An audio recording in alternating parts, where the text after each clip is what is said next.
আমাৰ পৃথিৱীত বহুকেইখন মন্দিৰ আছে, তাৰে ভিতৰত অধিকতম ভাৰতত আছে। আপুনি জানেনে পৃথিৱীৰ সকলোতকৈ ডাঙৰ মন্দিৰ অংকুৰবাদ হয়। এইটো ভাৰতত নহয়, কম্বোডিয়া দেশত আছে।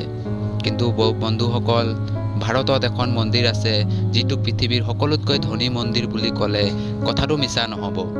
তামিলনাডুৰ তিৰুৱনন্তপুৰমত অৱস্থিত এই মন্দিৰটো পৃথিৱীৰ সকলোতকৈ ধনী মন্দিৰ হয়। মন্দিৰত কিমান ডাঙৰ খাজানা আছে এইটো অনুমান লগাবলৈও মুস্কিল। এই বিশাল মন্দিৰটো শ্ৰী পদ্মনাথ স্বামীক সমৰ্পিত হয়। এই মন্দিৰৰ ৰহস্যৰ কথা এইটো, এই মন্দিৰটো গোটেই পৃথিৱীত প্ৰসিদ্ধ। এই কাৰণে নহয় ইয়াক ভক্তৰ ভিৰ থাকে, কাৰণ এই মন্দিৰৰ ঠিক তলত গৰ্ভগৃহৰ টাইখানাত আৰব টকাৰ খাজানা আছে, যিটো গোটেই ভাৰতৰ অৰ্থব্যৱস্থাক হিলাব পৰা ক্ষমতা আছে। কিন্তু ইয়াতকৈও ডাঙৰ এইটো কথা, এই গৰ্ভগৃহৰ ডি নামৰ টাইখানাটো কোনেও খুলিব নোৱাৰে। কিয়নো ইয়াৰ দুৱাৰখনত না কোনো তলা আছে, না কোনো নট বল্টু আছে, যাৰ সহায়ত ইয়াক খুলিব। এই দুৱাৰখন বনোৱাটো বহুত ৰহস্যময় ধৰণে কৰা হৈছে, যাতে এইটো খুলিব নোৱাৰে। বৈজ্ঞানিকৰ এটা গ্ৰুপে দুৱাৰখনৰ ভালকৈ ৰিচাৰ্চ কৰি জনালে যে এই দুৱাৰখন বনাবলৈ যিটো টেকন'লজিৰ ব্যৱহাৰ কৰিছিল, এইটো বহুত আধুনিক টেকন'লজি হয়। আৰু আজিৰ সময়ত এই আধুনিকতা বুজাৰ শক্তি কাৰো ওচৰত নাই। এই দুৱাৰখনৰ দুফালে এই সাপ বনোৱা হৈছে, যিটো কোৱা হয় এই তৈখানাটোৰ ৰক্ষা কৰে। মন্দিৰৰ পূজাৰী অনুসৰি এই দুৱাৰখন নাগপঞ্চম মন্ত্ৰ দি বন্ধ কৰা হৈছে, আৰু এই দুৱাৰখনক কেৱল গুৰুৰ মন্ত্ৰ দি খুলিব পাৰিব। তন্ত্ৰ কথা অনুসৰি এইটো কেৱল সেইজন মহাপুৰুষেই খুলিব পাৰিব, যিয়ে বহু বছৰ তপস্যা কৰিছে আৰু গুৰুৰ মন্ত্ৰৰ সম্পূৰ্ণ বিধি জানে।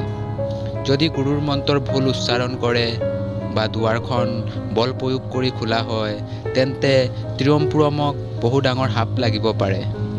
জুন 2011 চনত ছুপ্ৰিম কোৰ্টৰ আদেশত 7জন মানুহৰ এটা টীমে মন্দিৰৰ টাইখানাটো খুলিছিল। এই টীমটোৱে 6টা টাইখানা ABCDEF নাম দিছিল। যেতিয়া এই টাইখানাবোৰ খোলা হৈছিল, তাত খাৰব টকাৰ খাজানা পালে, য'ত 6 ফুট দীঘল সোণৰ চেইনো পাইছিল। এই খাজানাৰ মূল্য প্ৰায় 120,000 কোটি কোৱা হৈছিল, কিন্তু প্ৰাক্তন বিভাগে কৈছিল আচল মূল্য ইয়াতকৈও 10 গুণ বেছি। সেই সময়ত আচল গৰ্ভগৃহৰ 6টাৰ ভিতৰত 5টা টাইখানাকে খোলা হৈছিল, য'ত ইমানখিনি খাজানা পোৱা গ'ল। কিন্তু গৰ্ভগৃহৰ ডি নামৰ টাইখানাটো খোলা নগ'ল, কিয়নো এই টাইখানাৰ দুৱাৰত না কোনো চাবি আছিল, না কোনো তলা লাগি আছিল। আৰু মন্দিৰৰ পূজাৰীয়েও এই দুৱাৰখনক বলপূৰ্বক খুলিব মানা কৰিছিল।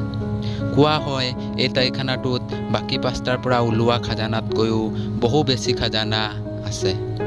আচলতে ইয়াতকৈও আগত চন 1931 চনত এই টাইখানাবোৰক খোলাৰ কথা শুনা গৈছিল।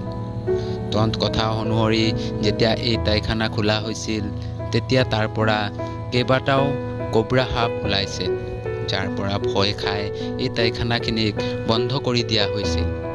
আৰু ইয়াৰ পাছত 2011 চনত টাইখানাবোৰক খোলা হৈছিল।